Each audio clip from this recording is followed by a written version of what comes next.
China and Solomon Islands recently signed this security cooperation framework. This cooperation between the two countries received global attention. In other words, it received backlash from several countries. For example, Australian Prime Minister Scott Morrison, this is what he said. Let me read a few lines here.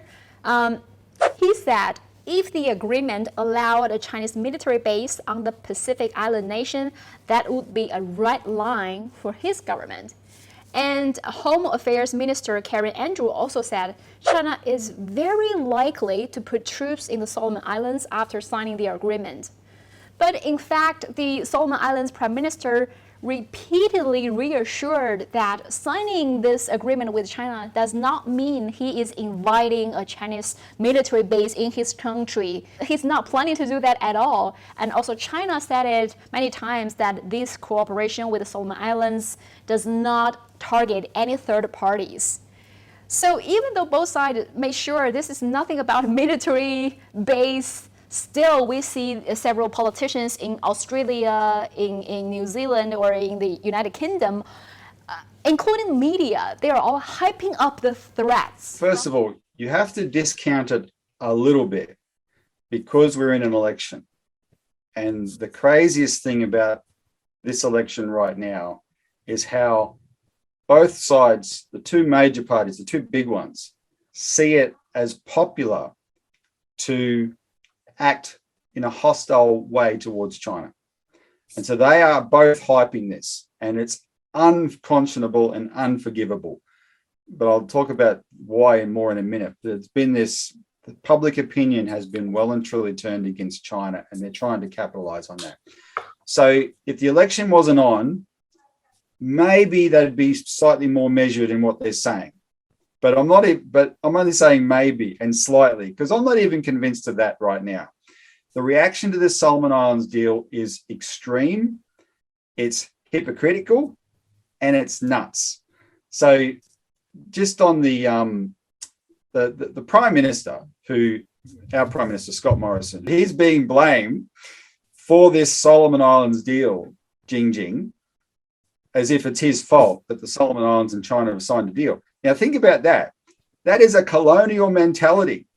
What's it got to do with us? Seriously, what has it got to do with us? It's not, I will defend him because it's not his fault. It's none of our business, ultimately, right?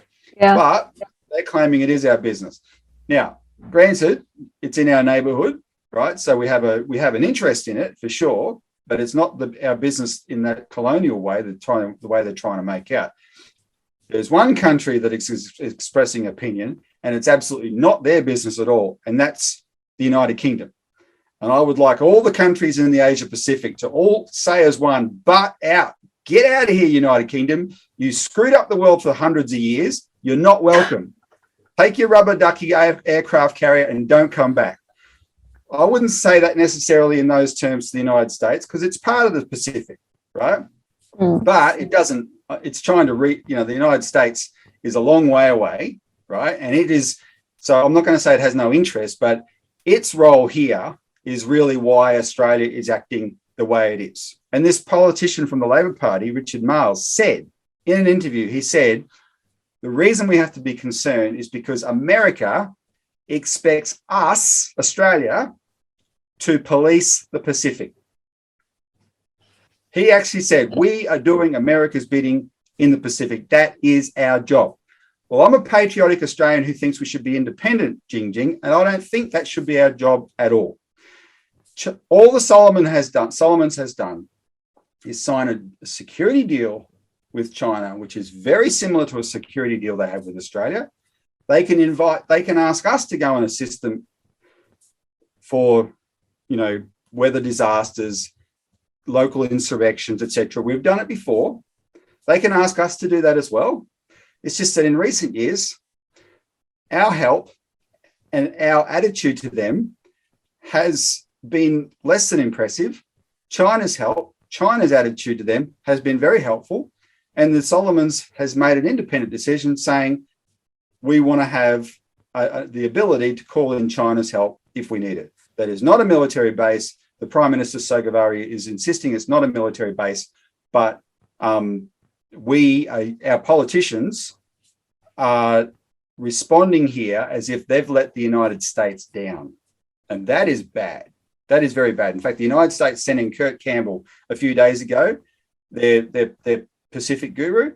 They sent him in there to heavy the Solomon Islands government. They have a colonial imperial mindset, and we're assisting them. And I have one more comment to make about it. Now, everyone knows, compare this discussion to what's happening in Ukraine with Russia. Our government has been over the top in its condemnation of Russia for invading Ukraine. They have been so moralizing. It's as if we, Australia, are pure as the driven snow. We've never done anything to other countries, when in fact we have participated in every American and British war for 100 years. And of course, the latter one, World War II was justified, but most of the latter ones, absolutely not, including the atrocity of the 21st century, which is the Iraq War. We were in there. We are guilty of that. We act as if it didn't even happen. And we've been condemning Russia like crazy. And basically, we've been saying that Russia's position that Ukraine is its red line, because if Ukraine has a deal with NATO, that is an existential threat to Russia, and therefore that cannot happen. We've been saying Russia's position is illegitimate. Yet we are now saying that China is the Solomon Islands is our red line, even though it's not on our border. Ukraine is 1 millimeter from Russia's border.